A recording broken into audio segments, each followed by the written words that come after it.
আসসালামু আলাইকুম, সবাইকে আমাদের আইটি বাংলাদেশের পক্ষ থেকে স্বাগতম। তো আমরা আজকে দেখব যে কিভাবে ডিসিপি করে ওয়ান সাইটটা কনফিগার করা হয়, অর্থাৎ ডিসিপি ক্লায়েন্ট কীভাবে কনফিগার করা হয় এবং ডিসিপি সার্ভার কীভাবে কনফিগার করা হয়। ওকে, তো আমরা আমাদের উইনবক্স দিয়ে আমরা ঢুকি। আমার ম্যাক অ্যাড্রেসটাকে নিলাম, ইউজার নেম অ্যাডমিন, পাসওয়ার্ড নেই। ওকে, আমাদের একদম ফ্রেশ একদম একটা রাউটার, এখানে আমাদের কিছুই নাই, কোনো কিছু কনফিগার করা নেই। ওকে, তো সাপোজ মনে করি আমাদের আইএসপি আমাকে ডিসিপি করে একটা আইপি থ্রো করতেছে, তাহলে আমাকে রাউটারের ওয়ান সাইটে ডিসিপি ক্লায়েন্ট করতে হবে। আমি যেটা নিচ্ছি সেটা হচ্ছে ক্লায়েন্ট সাইট এবং আমি যেখান থেকে দিব সেটা হচ্ছে সার্ভার সাইট। ওকে, তাহলে আমাকে প্রথমে যেহেতু আইএসপি থেকে একটা কেবল আসবে আমার ওয়ান পোর্টে, ওই ওয়ান পোর্টটা আমি আগে ডিসিপি ক্লায়েন্ট হিসেবে, যেহেতু ওয়ান পোর্টে আমাকে ডিসিপি আকারে নিতে হবে, অতএব ওটা ডিসিপি ক্লায়েন্ট হবে। ওকে, তো আমরা যাচ্ছি আইপি ডিসিপি ক্লায়েন্ট, দেন প্লাস আমাদের ওয়ান পোর্টটা হচ্ছে আইএসপি থেকে যে কেবলটা আসে সেটা আমার ইথার ওয়ানে এসে লেগেছে। তো ইউজ পিআর ডিএনএস দিলাম, ইউজ এটা আমরা ক্লিক করে দেবো। বাই ডিফল্ট যদি থাকে তারপরেও আমাদের একটু দেখে নেব, অ্যাপ্লাই অ্যান্ড ওকে।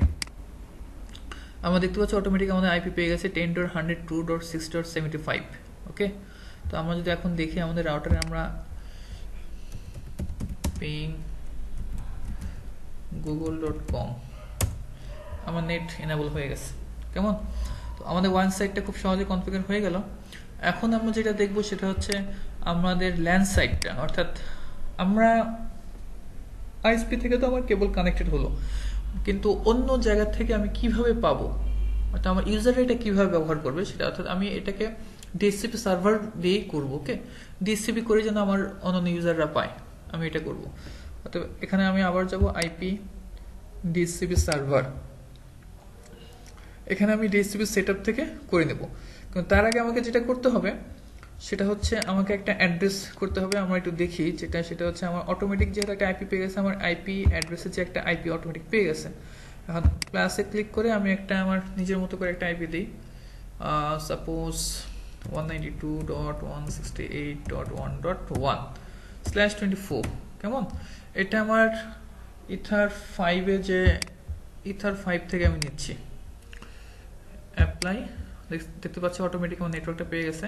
ওকে, তাহলে আমি এখন এখানে আমি এই রেঞ্জের আইপিগুলো আমার ইউজাররা পাবে। ওকে, আমি যাই IP DHCP server DHCP setup, আমার কোন ইন্টারফেসে আমি ডিসিপি সার্ভার করবো, ইথার 5-এ। নেক্সট আমার অ্যাড্রেস স্পেস এটা, নেক্সট নেক্সট আমার অ্যাড্রেস টু গিভ আউট 1.2 থেকে শুরু করে 254 পর্যন্ত আমাকে অ্যাড্রেস দিবে। নেক্সট ডিএনএস সার্ভার সে বাই ডিফল্ট নিয়েছে 8.8.8। আমি যদি আইএসপি আমাকে কোনো ডিএনএস সার্ভার দেয় তো আমি এটা দিয়ে দিতে পারি, না দিলে আমি এটা নিলাম। নেক্সট, অটোমেটিক্যালি কানেক্ট হয়ে গেছে। কেমন? তো আমাদেরকে একটা যেটা করতে হবে সেটা হচ্ছে আমাদের নেটিংটা করতে হবে, কারণ আমার যেহেতু এটার প্রাইভেট আইপি, তো এটা যেহেতু ইন্টারনেটে যখন কানেক্ট হবে তখন নেট না করে গেলে তো হবে না। অতএব IP firewall net plus source net, অর্থাৎ সোর্স যারা থাকবে সব যেন মাস্কুরেট হয়। ওকে, অ্যাপ্লাই ওকে। এখন আমরা যেটা করব, আমার সাপোজ আমার এই মেশিনটা থেকে আমি আমার যাই ওপেন নেটওয়ার্ক শেয়ারিং সেন্টারে, অটোমেটিক আমার পেয়ে গেছে, এটা হয়তো আমার অটোমেটিক্যালি করা আছে। হ্যাঁ, অটোমেটিক্যালি করা আছে। কেমন?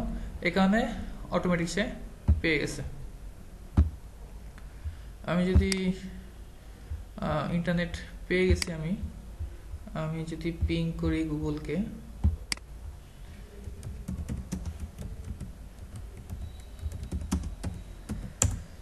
পিং করে পাচ্ছে। কেমন?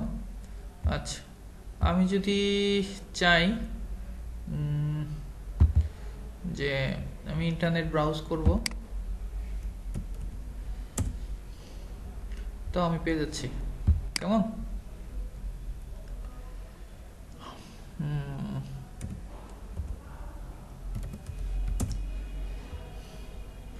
ওকে, তো আশা করি ডিএসসিপি ক্লায়েন্ট এবং ডিএসসিপি সার্ভার কীভাবে করা হয় এটা নিয়ে কারো কোনো ডাউট থাকবে না। আরেকটা ইস্যু সেটা হতে পারে যে এখানে তো আমি একটা পোর্ট থেকে শুধু ডিএসসিপি সার্ভার করলাম, তাই না? তো আমি একটা পোর্ট থেকে একজন ইউজার করবে। তো একটা জিনিস হতে পারে সেটা হচ্ছে আমি যে কোনো পোর্টে যেন লাগালে আমার যেন অটোমেটিক্যালি ডিএসসিপি করে নেয়, সেটা একটা ইস্যু হতে পারে। তো সেটার জন্য আমি যেটা করব সেটা হচ্ছে সেটা যদি আমি করতে চাই তাহলে আমি এটাকে অমিট করে দিই, একদম ফুলি অমিট করে দিই। ফুললি অমিট করলে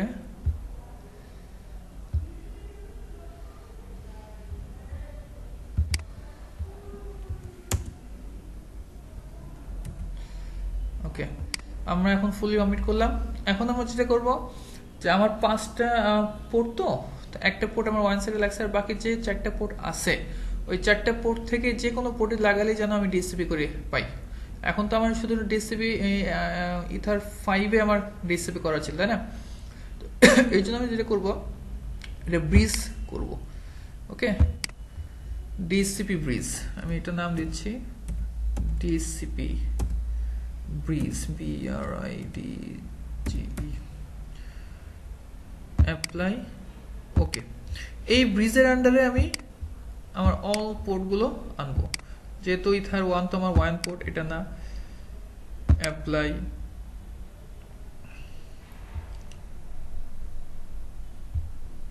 ওকে, আমি আরও একটা আনবো, ইথার 3-কেও আনবো, যাতে ইথার 3-তে লাগালেও আমার ইউজার অটোমেটিক্যালি পেয়ে যায়। ইথার 3, ইথার 4-এও আমি লাগাবো, ইথার 4-এও যেন কেউ যদি লাগায় সে যেন অটোমেটিক্যালি পেয়ে যায় 4। ইথার 5-এও আমি যেহেতু ডিলিট করে দিয়েছিলাম আমি আবার লাগাচ্ছি। ওকে, তো আমি একটা পোর্ট একটা ব্রিজ করলাম, যে ব্রিজের আন্ডারে সমস্ত কিছু থাকবে।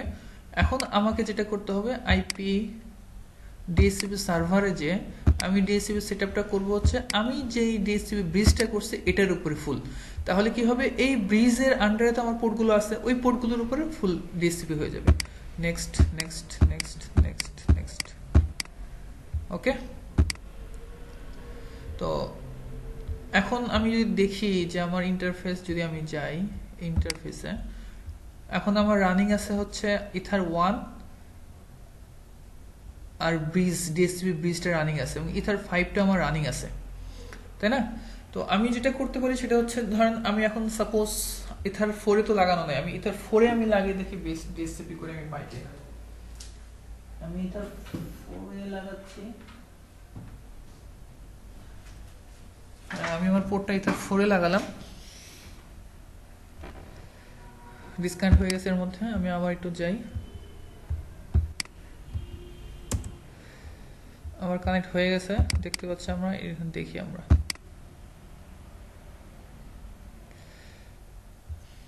তো আমি যদি ইন্টারফেসে যাই, এখন আমার ইথার 4-এ আমি কিন্তু ব্রাউজ করতে পারতেছি, তাই না? তো ইচ্ছা করলে যে কোনো পোর্টে এখন আমি করতে পারি। তো আমরা দেখলাম যে স্পেসিফিক কোনো একটা পোর্টে কীভাবে ডিএসসিপি করা যায়, বা ওভারঅল সমস্ত পোর্টে কীভাবে ডিএসসিপি করা যায় আমরা সেটাও দেখলাম। ডিএসসিপি ব্রিজ করে বা ব্রিজের ভিতরে সমস্ত পোর্টগুলো এনে আমরা এটা করতে পারি। ওকে, তো আমরা ডিএসসিপি ক্লায়েন্ট কীভাবে কনফিগার করা হয়, ডিএসসিপি সার্ভার কীভাবে কনফিগার করা হয়, এই টিউটোরিয়ালগুলো দেখলাম। আশা করি পরের টিউটোরিয়াল আপনারা দেখবেন। সে নিমন্ত্রণ জানিয়ে যেটাই বলেন। আজকে এই পর্যন্তই। Thank you very much. খোদা হাফেজ।